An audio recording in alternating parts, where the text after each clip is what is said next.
All right, thanks for joining me here today. This is Miss Johnson, and I am here to bring you your notes video for Unit 9 Notes 3, which is on rational expressions. Our objectives today are I can simplify rational expressions, and I can find excluded values of rational expressions. So let's first just start out by defining what a rational expression is. A rational expression is an algebraic fraction whose numerator and denominator are polynomials. An algebraic fraction whose numerator and denominator are polynomials. So for example, we'd have something that looks maybe like this for x over y. So both of those things have variables in them, which makes them polynomials. Okay. Excluded values of rational expressions. We all know that in fractions we can't divide by 0. So when we're looking for excluded values, we need to look for any value that makes the denominator of the rational expression 0. Okay, so cannot divide by 0. So anything that equals 0 in the denominator has to be excluded. Okay, so let's start out by finding that. We're going to just see if we can figure out what those excluded values look like. It says in numbers 1 through 4, state the excluded values for each rational expression. It may only be one, it may be more than one. In number 1, I am looking at the expression 5m plus 3 divided by m minus 6. So I'm concerned with the denominator here. I have a denominator of m minus 6, so I'm going to take that, and to figure out what is excluded, I'm going to set it equal to 0. Okay, because that's what it can't be. It can't be something that's equal to 0. So I have m minus 6 is equal to 0, and we all know how to solve this. Add 6 to both sides, m equals 6. So the way I write this out is I'm going to say that the excluded value, that's how I'm going to label it, m cannot equal 6. So there's my excluded value. And we hopefully remember this symbol right here. This symbol right here is not equal to, just in case you forgot what that symbol means. Okay, so let's look at number 2. In number 2, I have x squared minus 5 divided by x squared minus 5x plus 6. So now I have to look at the denominator, and I need to figure out where that's equal to 0. Well, in this case, I have a trinomial, which means I need to factor. That's what I'm going to start with. So I'm going to set up the factor x. I have a positive 6 up here. I have a negative 5 down there. My values are negative 3 and negative 2. Now, since the a value is equal to 1, I know that this whole trinomial is just x minus 3 and x minus 2. So I'm going to set both of those equal to 0, this one and that one. So this one's going to have two excluded values. I have x minus 3 equals 0, or x equals 3, and x minus 2 equals 0, or x equals 2. So in this case, my excluded values, and it's okay if you want to abbreviate, that's fine with me, are going to be x is not equal to 2 or 3. Okay, so I can't have 2 or 3 in that expression. What that means is anytime I plug in a 2 or 3 in that expression, I get something that's undefined because I get 0 in the denominator. Now let's take a look at number 3.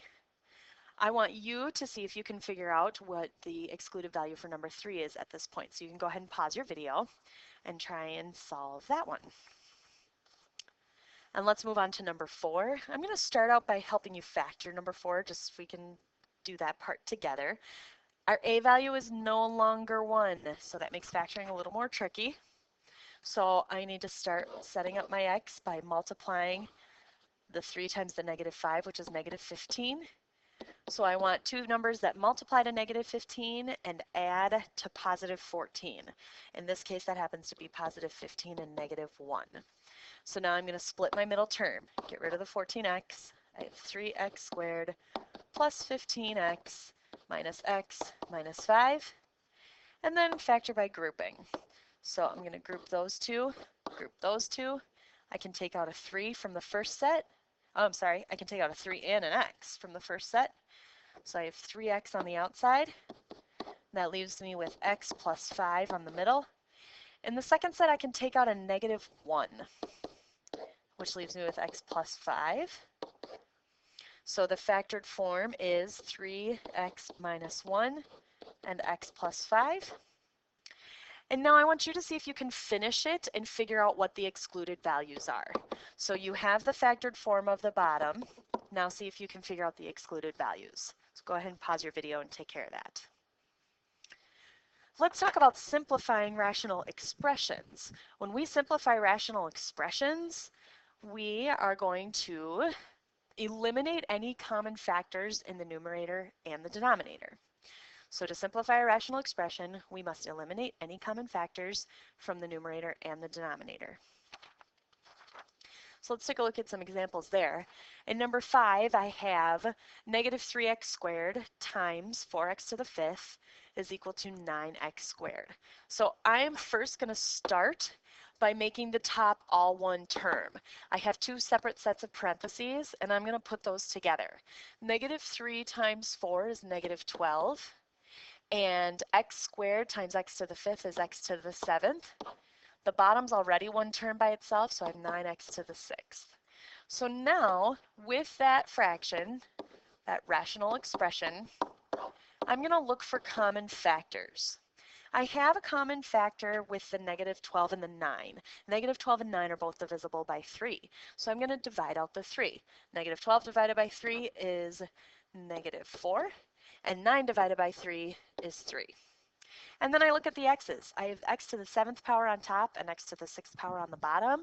When I simplify that, x to the 7th becomes x to the 1st, and this whole piece is going to go away. So in the denominator, all I have left is the 3. In the numerator, I have negative 4x to the 1st. So that looks like negative 4x to the 1st over 3, or you'll sometimes see that with the negative written out front. And we all know that we don't need to write x to the 1st power. That's probably how you would see it if this were a multiple choice test. Okay. Let's take a look at number 6. In number 6, I have 16c squared b to the 4th divided by 8c to the 3rd b. I have no multiplication to take care of. I already have only one term on top and one term on the bottom.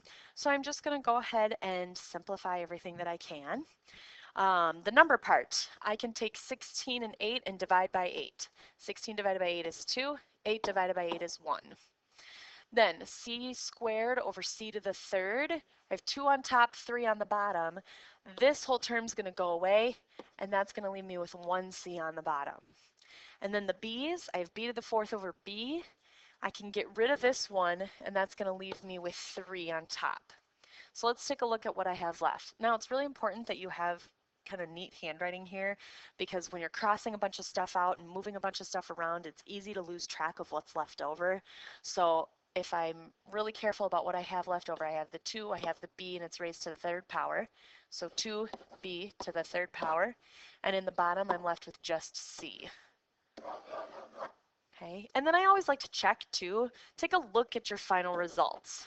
Okay, is there anything else that I missed? Is there something else that I could simplify and take out? Because that's just a surefire way to check your work and make sure you've done everything you can.